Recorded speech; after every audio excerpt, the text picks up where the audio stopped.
Anti mukaseera ak'okunakuwala Bayibuli egamba nti munakuwalirenga wamu n'abo abanakuwadde. Always feel ennaku when everyone is sad.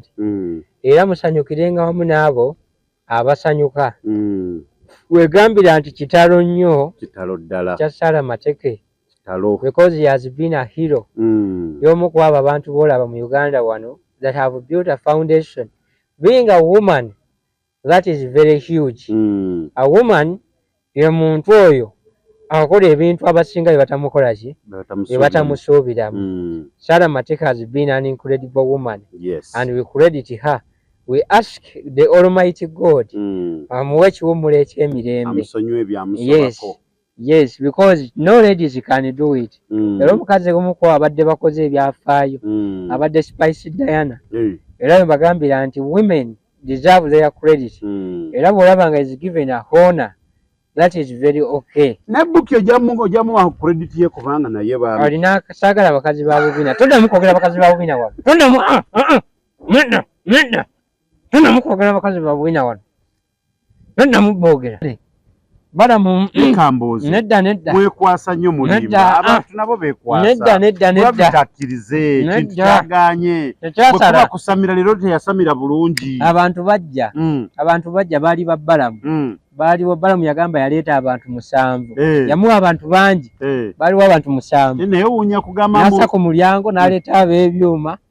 Abo yagamba baali bamala. Nze kyenasinga okutya ko ngamba mbo Ntambi Franka yali omuyimbi omukulu. Yes. Ow'amaanyi ku kaseera. Abaana baayimba. Baayimba era nalaba gundi ono omusajja wammwe. Yani ono Kasuku. Yes, Kasuku yali MC. Kasuku bagamba yakola wabiibwe tali talina kola nga MC. Kasuku was supposed to be a performing artist, Kateniraiza. Naye bakola ensobi. Kasuku was supposed to be one of the artists. Abagulawo show. Ani asinga Kasuku oyimba. Kasuku alina oluyimba lwe yayimba baluyita luseke nyamunyamu. Luli awo saidi z'ekyengera bwe baluteeka mu studio. Nemagano zikuba ennyimba ze. Mugano okuba ennyimba za Kasuku bwe munaali awo. Kasuku nyamunyamu. Mugano okuba ennyimba za Kasuku nyamunyamu luseke nyamunyamu munaali awamu. Magano zikuba ennyimba ze.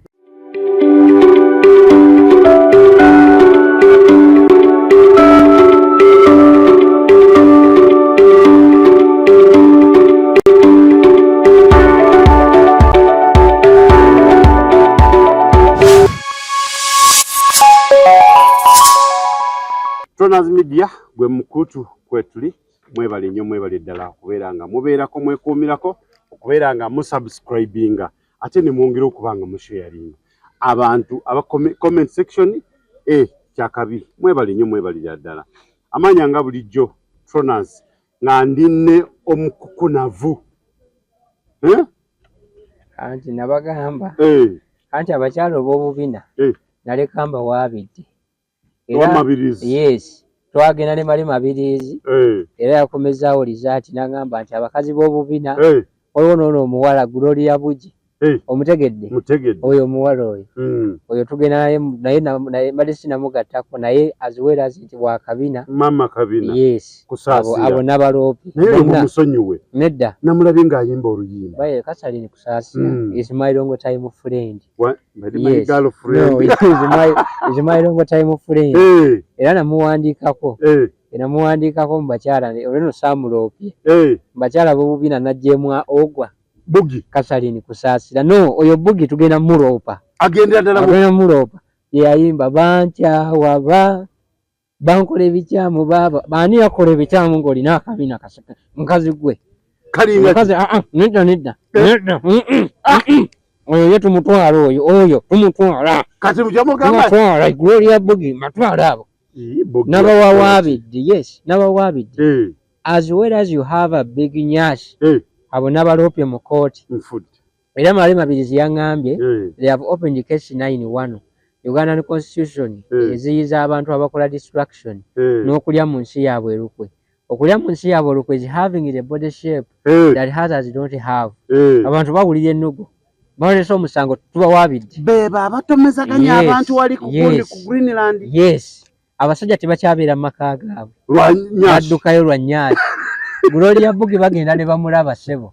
olwokuba alina oluyimba Nyaasi one of the trending songs naye n'akabina katambulirako twamuloopye yes bwe twamuloopye zinali manyino byakusaa no oyo twamuloopye Gloria Bugi nfudde yes Gloria Nyaasi Gloria Bugi namuloopye n'abanya every woman if you have a big Nyaasi Bugi you will not survive agira noonye lawyer yes ne bwanoonya lawyer no lawyer is better than Kyagulanyi council center mu oyo yagenda okugiwoza oyo ajagiwoza era omwana nabagambye nti nze sigenda kwemenya kaneebake kasita Kyagulanyi yafuuse eki yafuuse lawyer ekyo kyonna ba Gloria Bugi mumusibe ngatalina akabina akanene why are you teasing Ugandans why are you teasing Ugandans women why are you teasing Ugandans abasajja baddukayo makaaga Bugi oyina ensonga naye no abalala nga bangi bakikakasikusaasira omuleka mbali Catherine Soya Muropa, Marisi Bugi.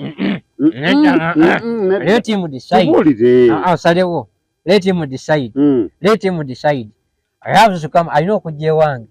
Nemukebera. Ayinza okuba kabina kali artificial. Okay, so yagala kyekimuwaabya so kajjomu. Unless to survive this case. Alina okujja nemukebera. Abakazi bagula obubina. Alina okuba nga sikake. Ngasikake abukabasika to muwabi yes wekabasika no ekimuwonya ngaze ne mukebero bakatufu awo yes wayangwa ko ewo mukuru jangu mukebere tulabo bakatufu tulebanga akabino bakatufu ekyo sikatufu wekabasika nenda alikatebeze sikatufu ako ayo mukukuna nenda yes mukulikeye enambole nze bagamba Onana ande yes abaana bali walina okujja Uganda yaggwayo angamba abantu bayomba tiketi tezaabamala anti nababuulira munena network bagijja yes nembagamba nti anti kasaba ategeera Museveni musajja mugezi olwategeera n'amanya nti Onana azze ono tugenda bakkiriza era yabagaana nanjako network yes that's how it happened bakwata network zaku ne bazijjako bagamba abantu babeeranga banyiga bagula network yes ticket akalulu kasembedde campaign number 1 nedda nakanaawe Museveni namugambye kati ebyakalulu senga yali mugezi eyandikiriza Onana kujja ebyakalulu n'Onana bikwataganira wa ati Onana 2026 tuyinza obutaddamu kulonda bagenda mulangirira bulangirizi nenna muna yagambye mwezi gumu akomawo yes era oludda tugenda mulangirira bulangirizo jawulira bya Mukama nga agamba nti omuwanguzi unopposed the president of Uganda is Andrew Onana namuwandiikako mu katabo kange yes bakayita Pongo Andrew ono mujja kanoonyaako ono ye Pongo Andrew Onana yes is a very very good man namuwandiikako ne bagamba nti the man era nga bwe bagamba nti Yesu alizaalibwa ewatali musajja alizaalibwa Mariyamu omutukuvu awatali musajja even Andrew Onana is going to be an opposite in the election wait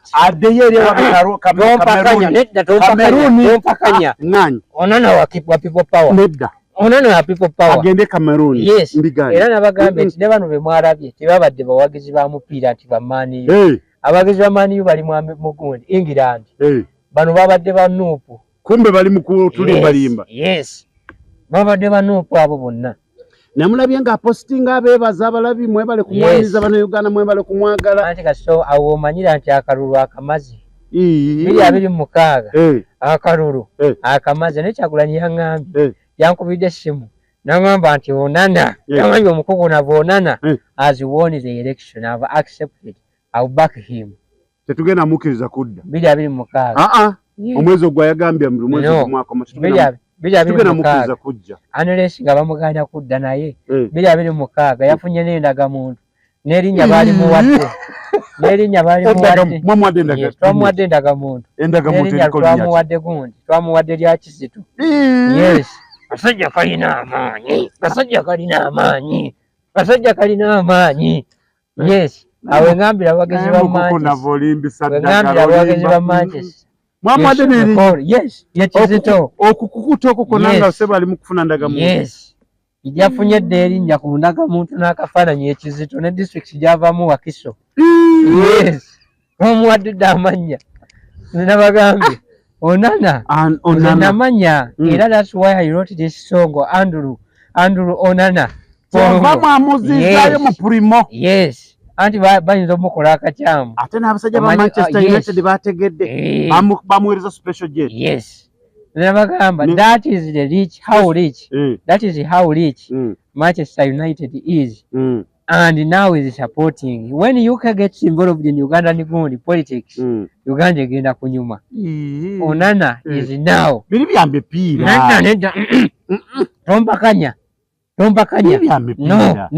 no football here no football nedda chogama mutulaga mupira nga muli kubirala no teri mupira Onana is the next president of Uganda in announcement that will come by Yamukama okubaleka electoral commission gagamba nti Onana is the president of Uganda national and international atajja kufuga ne South Africa singa temuweera yes nabagamba nikasajja kagezi nnyo I see things from beyond nalaba ensonga nemmanya oyo no kakaze wa yes nemmanya nawai nange natiddemu Onana is contesting okufuluma rwabadde the president of Uganda next season okufuluma rwabadde lutalo yes kye bagenza okulaba nga security ebintu tebiri bulungi ne bagamba nedda katumutambulize kuki katumutambulizemu bamutwalidde mu primo yes okumutuusa ku nnyonyi there was a weakness waliwo benalabye nga bakwatirira Onana they were not security personnel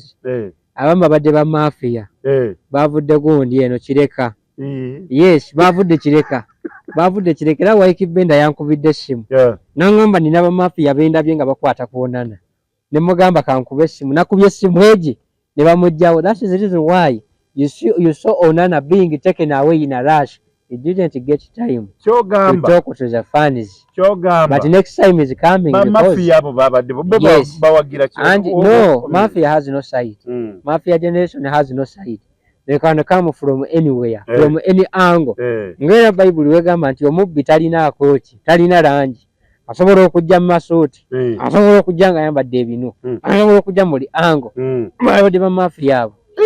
Era gundi yangambye Waikibenda nangamba Onana nedda and I credit him great man gundi Waikibenda I credit him because yatuyimbira akayimba n'agamba nti turn up the vibe Antoni Mboluma tuli bakyali twagala kunyumirwa Onana yes oyo ne epas that is why no sisobola vako spicy I'm just crediting this man gundi ono epas ne Waikibenda batuyimbira akayimba akalungi ne bagamba nti Onana era kagenda kola mu campaign kyogamba nakubidde Waikibenda ne mugamba nti kala akayimba kongere musupu kagenda kola mu campaign yona nanga wangulu wa president wa Uganda ate ogambe Seven is very scared. He's very scared and afraid. This man agenda muli akobukulembeze. Yes. Agenda muli akobukulembeze. Sebo temujja tubuza. Yes, agenda muli akobukulembeze. Ebyo mbiganye. Era nze namugambye ampite. I have the only sense how is going to overcome this challenge. Ugandans are forgetting their own. Yes, ampite. Yes. Owaye, omukukonavu. Ampite. Ewiiki eno etambudde. Nze manyi abamulwanyisa Museveni era kyengenda okukola nafunye amasavu g'embizzi ze nsobola okugayira abantu Museveni should call me naguza amasavu g'embizzi nja kugayira abantu afiiriddwa omuntu omukulu ennyo nafunye amasavu g'embizzi nja kubayira nze Ochiraba and Veterans Affairs. Anti when abagambye ate nga MP tebaja tujoga nga woma ne MP ebintu byange tebasobola kunjoga abo ane ebintu yali basobola kunjoga ati kuno kufiirwa kuyomba ati kitalo wonno kitalo nnyo munnange gwafiiriddwa gavumenti yafiiriddwa era jakusaba otwala okusaasira gavumenti n'omukulembeze w'eggwanga ne minisita ba minisita bane palamenti twalabye Honorable Nyamutoro nga bakaaba bambi alabika abadde mukwano gwabwe so mu mbeera eyo tujja kusaba obasaasireko mu kaseera ako okunakuwala Bayibuli egamba nti munakuwalirenga wamu n'abo abanakuwadde. Always feel ennaku when everyone is sad. Era musanyukirenga wamu n'abo abasanyuka. Wegambira nti kitalo nnyo kya Sarah Mateke. Because he has been a hero. Y'omu ku abo abantu b'olaba mu Uganda wano that have built a foundation. Being a woman, that is very huge. A woman ye muntu oyo akola ebintu abasinga batamukola ki batamusuubiramu. Sarah Mateke has been an incredible woman. Yes. And we credit her. We ask the Almighty God amuwe ekiwummulo eky'emirembe. Yes, because no ladies can do it. Era omukazi omu ku abadde bakoze ebyafaayo abadde Spice Diana. Era bagambira nti women deserve their credit. Era bw'olaba nga is given a honor, that is very okay. Nabuki ojamu wa credit ye kubanga naye baami. Alina saagala abakazi ba bubina. Toddamu kwogera abakazi ba bubina wano. Toddamu nedda. Toddamu kwogera abakazi ba bubina wano. Toddamu boogera. I want sense. Saagala bintu bye. No. Saagala. Bogi bwanajjo ojja kutereera. Kitalo nnyo kya Rebecca Kiptegei omuddusi yatuvudde ku maaso naye. Nyakakwata akasajja nze nkanye, nyakakwata nze. Akamuwala nze nkanya. Akasajja ako. Nyakakwata nze manyiwe kali. Okamanyiwe kali? Yes, manyiwe kali. Kali luddo. Kali gundi tanda bangambye kadduse kali kubizinga by'ettanda. Njakanoonya. Akati naye bamukubye. Yali ali kubizinga by'ettanda akoya akakasajja. Abana bamukubye. Rebecca gye kali. Kali tanda kakasajja. Bamukubye. Yes, gwe manyi gye kali mbulira gye kali. Abana bamukubye naye paka where is he? Yafudde. Ali tanda manyiyo. Nageneyo kakasajja nkanoonya. Njageneyo kanoonya kakasajja. Nyagenda yettanda kakasajja nkanoonya. Toyinza kukwata ku Rebecca gwe. Rebecca gwe bamukwatako gwe. Rebecca Kiptegei. Yes. Our hero. France ze yabagamba. Ne bagamba nti mumuggulemu oluguudo olwa Olympics. She's a hero. Kati gwe n'otuveri. Naye bannange. Akasajja manyi gye kali. Yes. Enaku zino tunoba bunobi. Tambula ogende. And always make sure that you choose a right person. Because ogenda twalowooza Sangula ogujje mu Kabuyonjo. Ogende nagwo ku date. Ogende gutukeyo kujoge. Omugambako kino n'anyiga n'akuyira butto. Yes, nze nabagamba. Kuyigira era nze bwe mukumanyira nti oli musaswangule. Nkuyira amasavu g'embizi. Nakumanya ngo yes. Gabeerabo. Ntambula nabo nina akadomola ka sodium sulfate. Mukuyira nyabule. Kuyira sodium sulfate nyabule. Yes, nze nakola political science. Tozola kunzanyirako. Nakola history, chemistry, ne Luganda HCL. Luganda for propaganda. Baganda mwali mwetina. Nina propaganda. Abasoga baleze proper baba. Mitwe. Ngalabe. Yes. When I understand ne kumanya nti oli kitumbavu. Oyo kyotyo omwana w'omuntu. Amazima. Oyo kyotyo omwana w'omuntu. N'okwata amafuta oyo kyabisaanyi. N'okwata amafuta n'omuyira n'omukumako omuliro. That is arrogance. That is arrogance. Yes. Kitalo nnyo. That is arrogance. Kubanga. Akasajja njakka kimanzi. Kiseera ke kamu. Bandagiridde njakka kimanzi. Nakagulidde gookya. Naguze gookya amasavu. Amasavu. Tegawole. Naguze gookya. Tegawola. Njagasa mukuuka. Otambula nayo kugulu. N'ekimotoka nga Museveni bw'atambula n'egundi. N'ekimotoka kye kiri ekinene. Nange ntambula n'ekyuma ekibugumya amasavu. Nyamayira nze. Afudde. Yes. Awedde. Tambula n'ekyuma ekibugumya amasavu. Tajja kuwona. Never joke with me. Never temporary me. Yes. Kiptegei. Atulumye nnyo. She has been a hero. Wamune Sarah, honorable. She has been a hero. Yes. That will never be replaced. Yes. That will never be. Never be replaced. Kitalo nnyo. Tujja kusaba Mukama Katonda abasonyiwe ebyabasobako. Ebisajja ebyo. Ebisajja tosobola kumala gatta mwana w'omuntu. Era bwe nagambidde bannayuganda yagala muganda wo. Yes. Yagala muganda wo. Tugenda tuuka mu situation nga tukyayagala bantu from anywhere. Osanze oyo omusajja tugenda tuuka kaseera tubiveeko.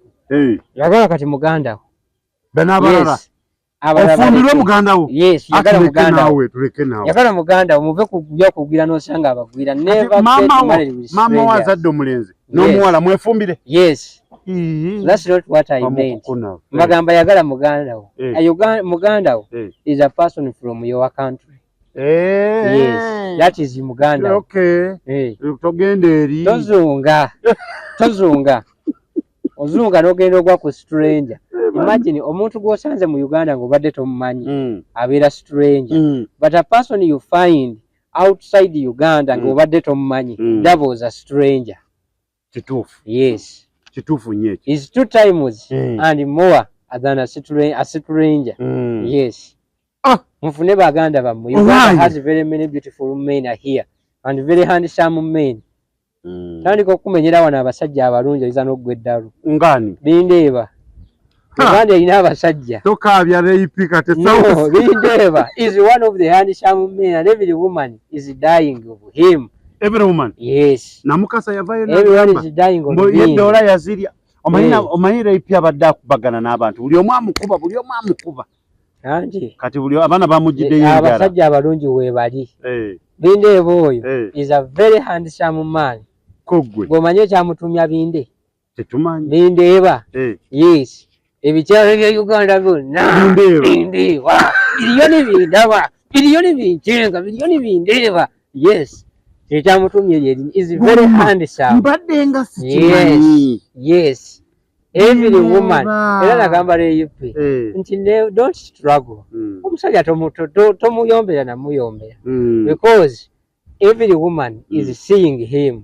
Every woman wants him. Yes. Ate obeera mu maka nga bbawo bamwagala buli omu amwagala. Awo omanyira nti you have zaabu in the house. Kati ojja ogikuuma bulungi. Yes. Olina zaabu. Bwe basangayo nga babadde bamuzannyirako. Mugambe ekyobugagga kyange come back here. Kati Rape ate yo byatamanyi. Ayomba buyombi. And it's very okay. Gwayagala zaabu bamutwale. Gwayagala zaabu bamukubbeko. Ate ayomba nnyo naye n'avuma nnyo alimba. Okay. Bamuleka ayombe. Fena tuvumye. Leka Rape ayombe. Nedda. Nzera namugamba ayomba. Tokkiriza atwala zaabu. Na fena tuvumiddemu. Tokkiriza atwala zaabu. Buli omu amuvuma buvumi nedda. Batwala wa zaabu Obindeeba. Bamutwale. Bamutwala wa zaabu Bindeeba. Bamutwale. Ani amutwala? Ani amutwala bamundage. Ani amutwala bamundage. Nja murwanirako. Yalwanirako nze gundi Rape. Era mugambye from today onwards. I'm fighting for Rape. Akwata ku Bindeeba. Mwenjira amasavu g'embizi. Rape sasula munnayi ndozo. Atwala amasavu. Atwala Bindeeba. Kwenjira amasavu. Ninga bamutute nga bamutwala. Era nabagambye wano nze abakazi kati baweze 3. Abo mbafiirako. Rape. Ngenda kulwanirako entalo zo. Azawi akuba yanyizizaamu kimu. Atandise ofuna nyaasi. Ebyo saagalirako ddala. Azawi ddayo gy'obadde. Go back to normal. Aleka yaguze. Nayo ku reality. Omanyi China town yaleeta ebintu. No. Azawi afunye emirembe mingi. Yes. Kakula. Azawi afunye emirembe mingi. Era Azawi okuva yatandika okuwagira maani. Yatandise okugejja. Omanyi owagira maani. Nedda. Kuwakyungubwa awagira maani yafuna emirembe. No. Empagira mu 7 Kaine Lukaba lwa Kitula. Okay. Yes. First family. No. Namatwala Nyabuli. Yes. Namatwala Nyabuli. Kituufu kyeki. Anti nabagamba. I'm from East Africa. Omuntu yenna aba mu East Africa. Abeera mu Congo. Era bagamba nti bano abakongo bano. Bali baagala tumanyira. Uganda be yasookerako. Uganda nebakuba. Uganda yabakuba aba basajja. Honorable Balamu tukwagala nnyo ogamba otya nga tukyalina omukukunavu. Balamu agamba. Honorable Balamu agamba. Honorable Minister Balamu agamba. Abonja bakuba n'abazadda nimbagamba. Agamba embeera eyalakizala. Agamba embeera eyalakizala munedda ekooya. Nedda. Nedda. Ate nedda ki? Tongamba Balamu. Ate lwaki naawe? Tongamba Balamu. Balamu ye munno. Anti Balamu is so disturbing. Balamu akwata ate ekivulu kya munne. N'agamba nti kyali kikyana wuufa. Ekya gravity. Gravity omutujja omumanyi.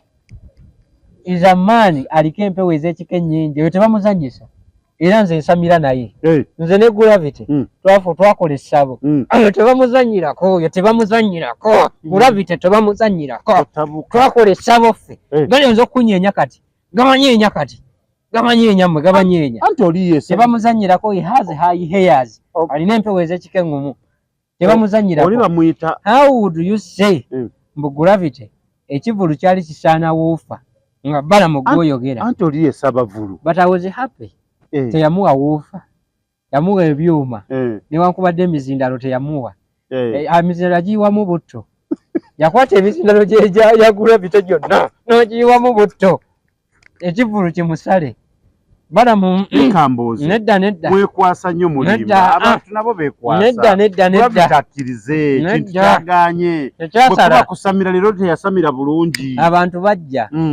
bajja baali ba Balamu baaliwo Balamu yagamba yaleeta abantu 7 yamuwa abantu bangi baaliwo abantu 7 naye wuunya kugamba nasa ku mulyango n'aleeta ab'ebyuma abo yagamba baali bamaanyi nze kyenasinga okutya kuŋŋamba mbu Ntambi Frank yali omuyimbi omukulu ow'amaanyi ku kaseera abaana baayimba era nalaba gundi ono omusajja wammwe yani ono Kasuku yali MC Kasuku bagamba yakola wabi yali talina kukola nga MC Kasuku was supposed to be a performing artist Kateniraiza naye baakola ensobi Kasuku was supposed to be one of the artists abagulawo show ani asinga Kasuku oyimba Kasuku alina oluyimba lwe yayimba baluyita luseke nyamunyamu luli awo saidi z'ekyengera we baluteeka mu studio nemagano zikuba ennyimba ze mugano okuba ennyimba za Kasuku bwe munaali awo mugano okuba ennyimba za Kasuku nyamunyamu luseke nyamunyamu munaali awamu magano zikuba ennyimba ze It was supposed to open the show. Yalina okubeera Kateniraiza artist ne bamuwa ati owa MC bamusaleva abasajja abo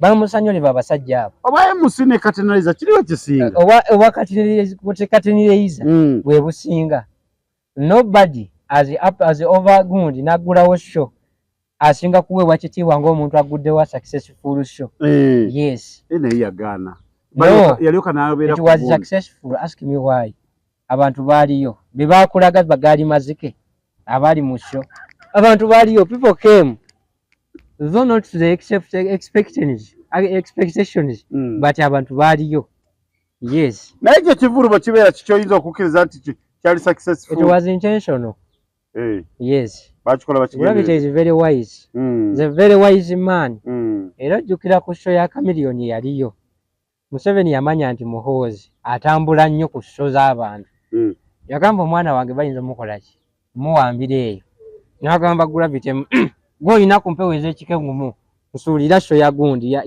ya Chameleon suula stage olwagwa Muhoozi teyalinnyayo teyagendayo kulinnyayo era this is intentional Gravity knows what he was doing he intended to get fewer people so that in advance he makes Lugogo cricket over full next time. Very intentional. Very intentional man. Nawe tebamusobola. Very intentional. Kubanga gw'omutegeera. Yes.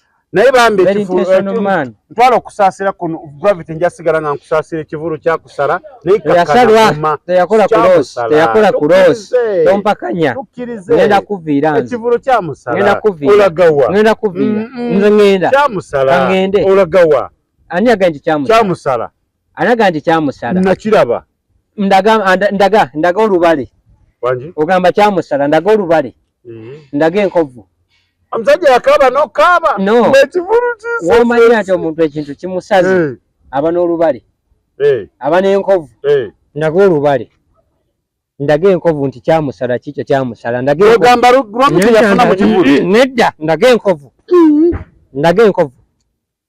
ekivulu kyamusala nedda ndaga enkovu kasajja gwe naye nga bambi kyagala weekwaseho Balamu nti yaleeta obuzibu okulekusaza ekivulu kyakusala kyagala kuŋŋamba abajje bajja mu kivulu basookanga kukuba esimu kumanya ebidongo babivuga oba tebivuga never in his life tekisobola mumusala tekisobola kumusala tekisobola teri muntu alina mando asalwa no yes onogera mu birthday ya jajjaffe ya hani jajja w'eggwanga jajja Muhoozi jajjani Muhoozi tanatuuka kuba jajja no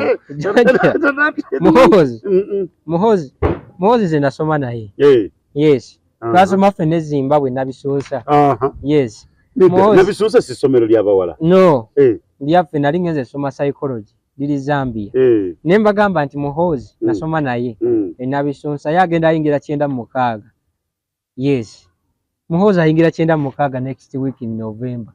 He's a very old man. Yes.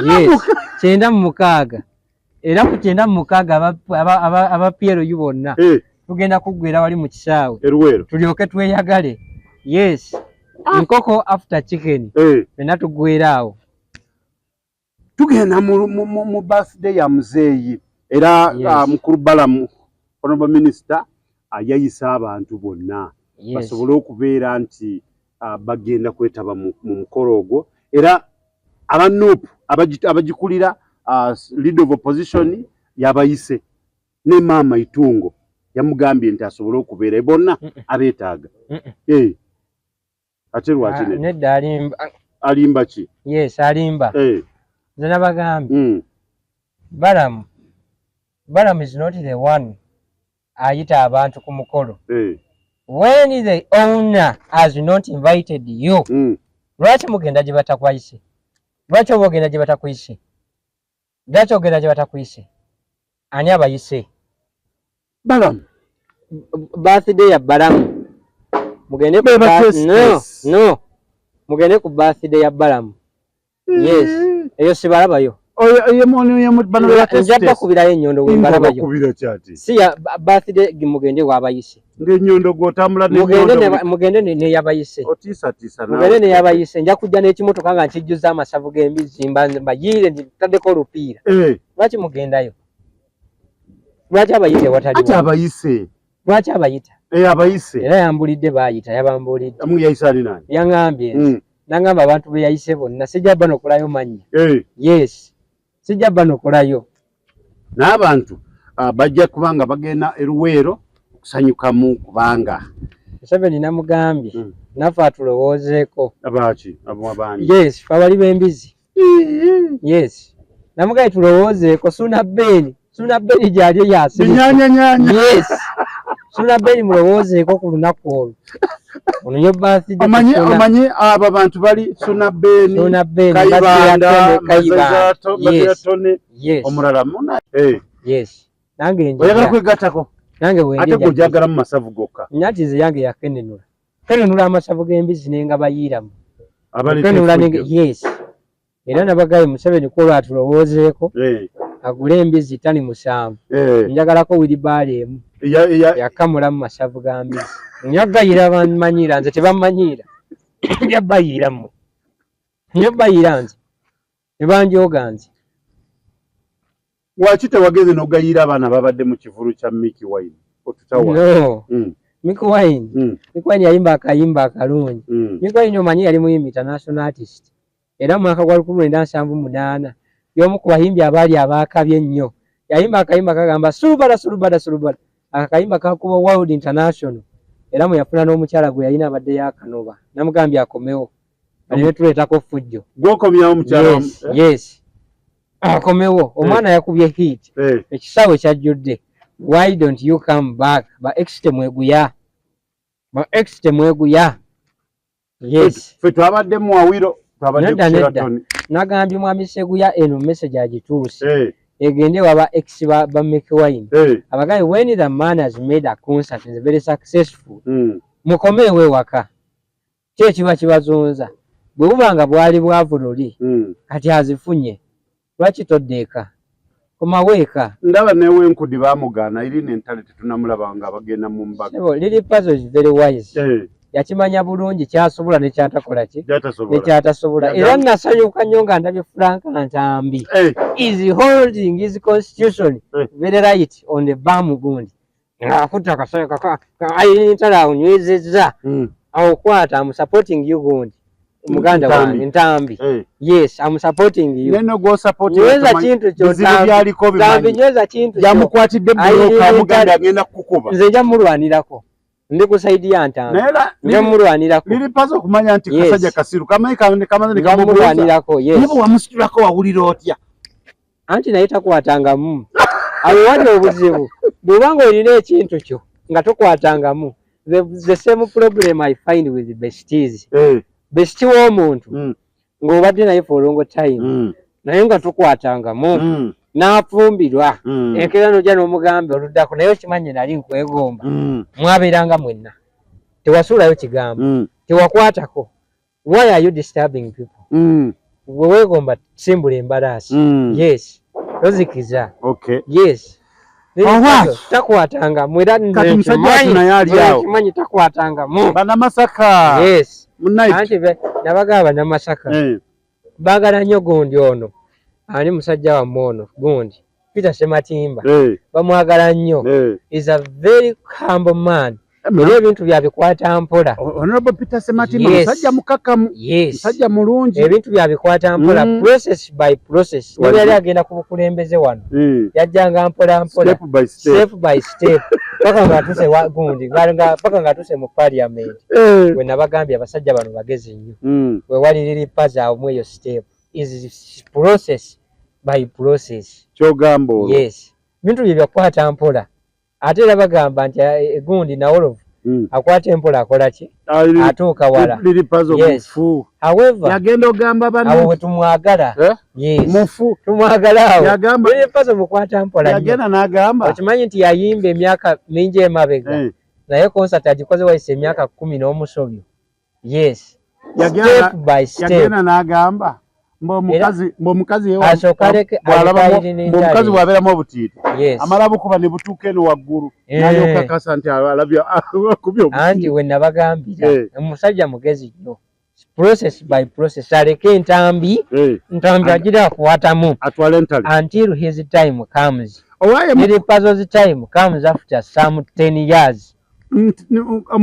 Omukuru nunabe onteeka mu bintu alinde emyaka nedda omukuna buyagambye linde emyaka 10 gimala oyitako ekiriba ekikyo kiriba kikyo muleka Ntambi akwatemu. This is his time. Liri pazo siri mu bintu bino mukuna buyagambye nti Ntambi asoka kwatemu. Nale njagala mulabula abeera nnyo ne gundi ono omwana ani ono gundi ono Taata Kigundu omutegedde Taata Kigundu ono w'Ennambambi gundi nabagambye oyo musajja mwegendereze ayagala mubbako mukazi nedda the biological son the biological father musajja mugezi akugendako ng'alina kyalabye agenda kubbako omukazi. Eri pazo goba Bruno Kewo. Ngobewo. Ate Bruno Ketawasa. Bruno Ketawasa muwase. Anje agenda kulyako ebibyo. Bruno Ket eno jasigala ngo agenda kulyako. Bruno Ke. Yes. Tebagala bote bawasa. Bagala ababateekamu. Ante Irene taina za muteekamu. Nedda. Irene is very good. Irene is very rich. Nze nabagamba Irene tali mukazi mugaga. Lwakuba talaga bya bugagga bye. Ye yawadde onanene ennyonyi. Ireka naawe. Ye yamuwadde ennyonyi yamuwadde. Atwala eri. Ntale is a state agent from Gundi, Macedonia. Yes. Ntale, gwe mulaba ayimba abadde ng'ayimba. Is a state agent from Macedonia. Wama liri pazo yamuleeta. Yes. Ye yamukomyawo n'amuleeta ayimbe munaye. She had been retired. Era ng'akola bibye. She's a state agent. Tugambe yali yagwa. Nedda. Tagwangako. If I didn't tell yagwa, wandi musanze n'ebinubule. Naye tagwangako. She has been standing for very many years. Yes. Tugamba yagwa. No. Yagwa. Irene tagwa. Kubanga ate bw'oyogedde bw'otyo nkajjuko. Yes, tagwa. Liri pazo yamukomyawo. Yes. Yamuleeta bulesi. Yava Macedonia. Najja kulaba nkudi kubanga enkudi bw'ebeera e Uganda. Abantu bonna baggweera wali. Yajja kulaba nkudi. Irene ntale. She's a state agent. Era nze nabimanya luli eri. Nali Panama. Kubivuru byonna ebyabaddewo ebivuru byonna. State agent from Gundi, from Macedonia. Yes. Irene. kituufu oli state agent from Macedonia. Tubuulire from Macedonia. Ng'omanyi awadde onana egundi, omanyi awadde onana, omanyi awadde onana ennyonyi. Simanyi. Aire n'entale. Yamuwadde. Yes. Ate lipoza kirako omukono. Twalabye egundi ng'agamba Alien Skin ng'agamba nti alina emmotoka gye yaguze Range Rover nimbu yeebaza bannayuganda. Yes. Mbagenda jwa omukulembeze ali mu nkola nteekateeka. Oje wani? Mukulembeze. Aliwo yenna. Mukulembeze w'eggwanga. Emmotoka yiye ya mukulembeze. Alien Skin yaguze emmotoka. Yes. Range Rover. Yes. Yeebaza bannayuganda. Yes. Alaga okwagala kw'ensi ye. Yes. Nga ate omuntu akulembera ensi eno. Yes. Ye omukulembeze w'eggwanga president. Kati gwagenda jiwa akola enteekateeka. Anti omugagga Alien Skin yali okugaba. Agiwa Museveni. Anti abo Bayibuli weegamba nti alina yakola ki? Yayongerwako. Era n'abasumba bwe batebakola. Abasumba abalamu abatuufu olina okuba nga endiga zo ze zikuwa. Yes. Oyo musumba omutuufu. Kati Alien Skin y'omu ku abo abasajja abagezi akimanyi nti alina yayongerwako. If Museveni has, why he hasn't has n'afuna endala. Yes. Amuwadde. Enjoy. Bwe yagenda mu kuyimbira mu kivulu kya Ham Stadium. Yes. Yagana teyasaba n'ekikumi yakigana yagamba nja kuyimbira bwereere. Anti nabagamba twalabanga bamuwa omutwalo gwa dola mulamba. Omwana yakwena ngamba yansabako n'akatabo kange ak'okwavuwala. Ne mugamba akalina akonja akakuwa. Yes. Kana mpota yavula munaku meka. Yansaba akatabo k'okwavuwala nze nabagamba oba kaagala akatabo kange oyavuwalira mu nnaku 3. Wayagala obugagga sekujjaako ssente. Ogagga walya mu nnaku 2. Nabagambye omwana yajja akagule. Kyogamba mukati atandise olugendo. Sinamuwa katabo. Akatabo alakafuna. Lwali kasoma Alien Skin ali yavuwala. Yes. Ati agabira ku bagagga musajja wange oyo. Yes. Musajja wange akutera Njirova agiwadde ku bagagga abalinamu. Okay. Twalabye nga Minister of Defense yategese Security Expo. Byabadde Munyonyo. Atulaze ebintu obukodyo byonna twabirabye. Yes. Ng'abantu ng'omuntu kugira mu bwati. Oba owedde. Anti eyo Sobiba. Sobi gye yajja tactic. Najja n'aginjigiriza. Nagiwala kwena eyo, nagiyigiriza la kwena. Ne mugamba nti oba oyagala okukwata akabadiya. Soka okole bwoti. Bakakwatirawo ne bakatwala. Yes, zira bagamba si bawaako ku kintu kirina sijja kubawa kintu kibatwala mu ggulu. Njagala mu namba joge bujozi. Era ngenda okuwa eyo tactic nga nkimanyi ekutwala mu prison. Yes. Kati oli wamwe yamutwalawa? Yamutwala bamukutte, bamukwata. Yes. Twabanze bidiya. Bagamba nti nasomanga nnyo obutabo bwange, obutabo bwe nawandiika. Ate tubagamba nti n'omusajja wange. Tugendeko mu mulango w'abakama waffe. Ate kamuweereza mugamba nti bw'onaaba oyagala okwasaganya ensonga ezo. Kyembadde mwagalize mbazze kibuyaga asudde Tronas Dry Cleaning ebujuuko ky'ekyokuddamu kyo bya Dry Cleaning Services. Twoza engoye za buli kika, emijoze, uniform, gomesi, amasuuti n'engoye z'emikolo zonna tusangibwa bujuuko Katete Stage awo ku Kalongooti ku kkubo eridda ekyebando. Leeta engoye zo mu Tronas Dry Cleaning tukwoleze ku bbeeyi layisi okumanya ebisingawo kuba ku noti 7 42 anamunya 76 Tronas Dry Cleaning ebujuuko.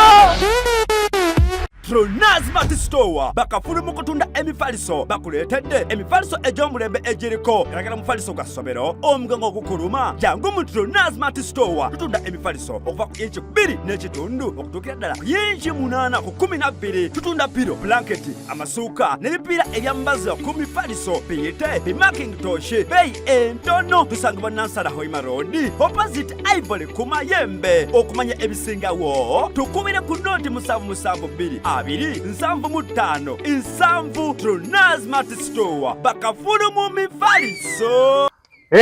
Munnange nga tukyalina omukukunavu atubuulira ebigenda mu maaso mu ggwanga ensinga bwetambula kubanga olaba nababuulira ne bagamba nti Uganda Cranes kati Uganda Cranes tekyazanyirwako Uganda Cranes yatiimu esinga mu East Africa byonna omwana Azizi Kayondo yena muwaddeyo yakoowa abakyala abalina ababubina naye bannaye abalina nnyashi mwena muli babawaabidde simanyi oba mugenda kikola mutya naye mugume tagenda kukola gundi ate naasino nammwe tubagamba muno Azizi Kayondo mutwala Azizi Kayondo enamba nnyingi ezibatawaanya enamba ya Tommy Yasu eri batawaanya muno Azizi Kayondo agate wali mu bbiri yammwe mugenda kweyagala namba 3 era njagala Azizi Kayondo oyo naye ajje wano maniyu bakwata lukusho ne bamumiza ebitulatula kati atalira bulungi namwe njagala mu mutwale njagala bamutwale tubonaabo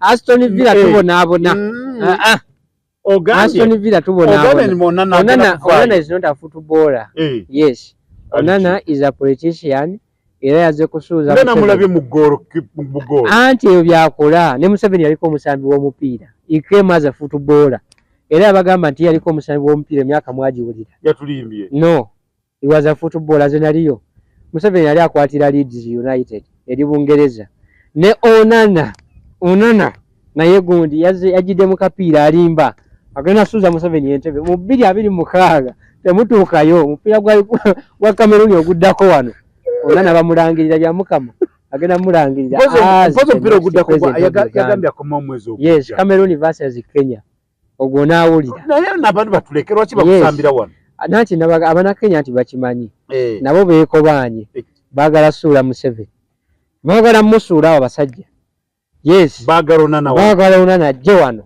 bonna bawagira nti bazefuna ndagamuntu Kenya yonna egenda kuggwera wano bagenda funa endagamuntu kulonda Onana kuba president 2026 Kyagulanyi yakkiriza n'abagamba Onana abafuge gundi abeera atugamba honorable minister Balamu Abulino akatugamba after Muzeeyi ng'akooye MK ani addako MK PLU yes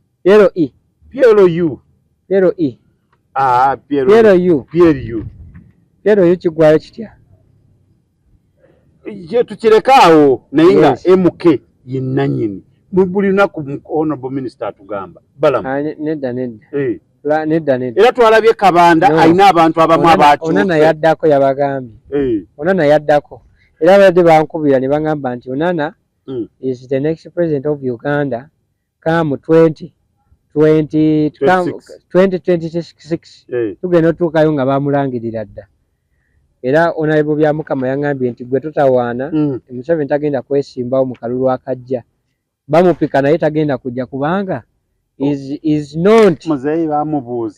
not willing kwesimba ku Onana yalaze amaanyi naye Muzeeyi mutuufu kubanga ono bya mipiira ate oli biri bya bukulembeze bw'eggwanga anti obukulembeze bw'eggwanga Kyagulanyi yajja n'afuga yafuga omwaka gumu n'ekitundu naye tekyava yafuga e Zimbabwe yali president we Zimbabwe mwe temwamanya anti Ugandans are locked in a cocoon where they cannot even understand what is going on Kyagulanyi was a president in Zimbabwe najja mu Uganda ne bamusalevu ne balowooza ne bamuteeka ku kyagundi egundi onani president wa ghetto naye tewamusaasiddeko ajja alinnya amagundi amadaala era nasaasidde nnyo Kyagulanyi because that is not what he will ever deserve. He deserves a Grammy.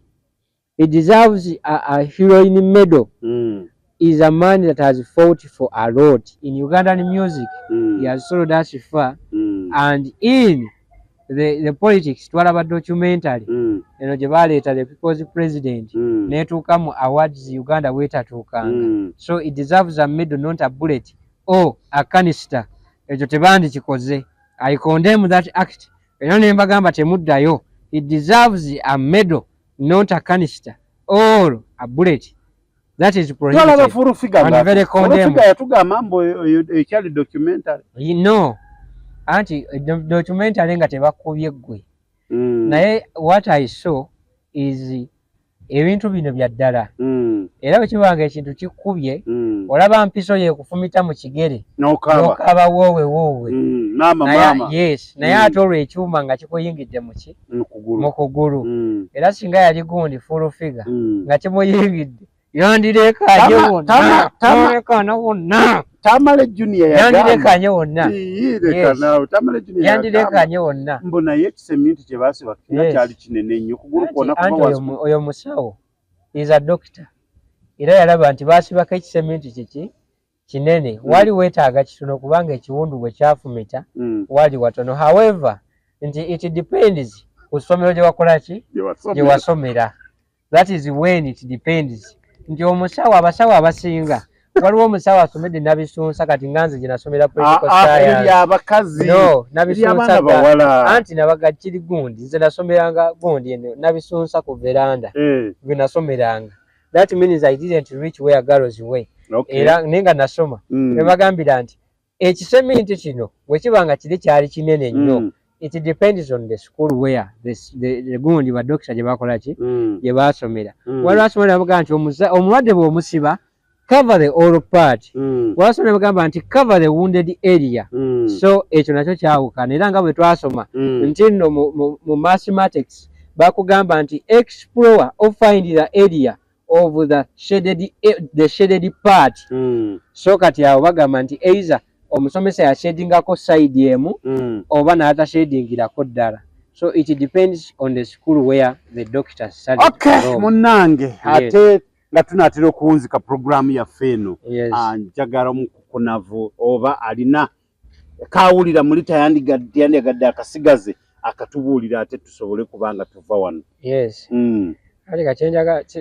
kyenjagala bagamba bannayuganda bagamba ekintu kimu mugule obutabo bwange obutabu nina akatabo k'okwavuwaza akojagala yes if you want to become poor I can give you a book kalete tutunde sente gwayagala okugaggawala tompa sente sagala sente z'akatabo kabwerere gwayagala obugagga naawe ayagala okwavuwala ng'obugagga bwakusukkako hamu yaŋŋamba akuba mbadde nkyayamba bannayuganda naye wandikoze eki akatabo wandika mpadde bangi abanjagala nzireyo mu bwavu naye ne mugamba gwe sigala ng'oyamba baki bannayuganda akatabo nagaana okamuwa yajja akawanguleko ne ŋŋaana okamuwa yes mujje nammwe mwenna buli ayagala akatabo ak'okwavuwala jangu nkukakuwe omugagga Kyusi naawe manyi gy'oli akatabo ako wandika etaaze abasajja bagagga yesu abatabaagaliza bangi waliwo abaagala mwavuwale basajja mmwe naye ate nga muyamba abantu bw'oba tokagala akatabo oba okagala akatabo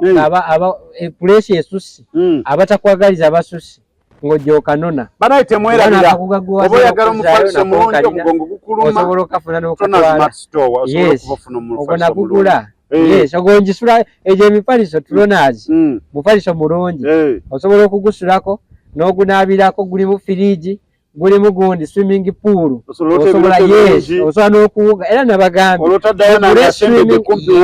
yes mugule omufaliso gwa tulonazi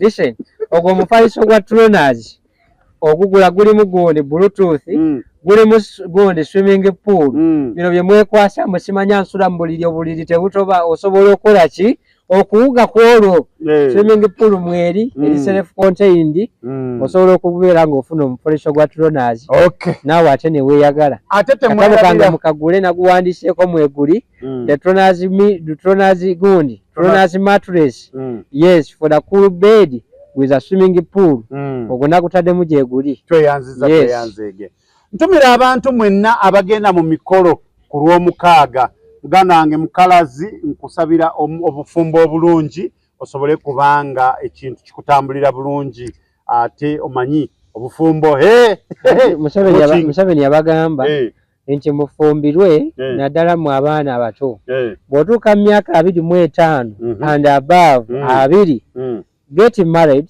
settle muzaale don't think about obwavu kubanga obutabu sinabwo bubaguza bwe naaba mubaguzizza munalowooza ku bwavu naye mufumbirwe muve ku lujja ndabye abalemedde ku lujja Spice Diana oyina musabira alemereko mpaka nga nzize omuno naye nze taata kumukonze taata wa Spice Diana yenze omukeeko ko nagiridde dda era yenze mwami namututedda era tetusaasira n'abo bonna abaviiribwako abantu baabwe naddala nga abaana ba famire ya Honorable Minister Sarah Mateke wamu ne Rebecca Cheptengei tubasaasira omukama abagumye n'abagenzi omukama abasonyiwe ebyo byabasobako ate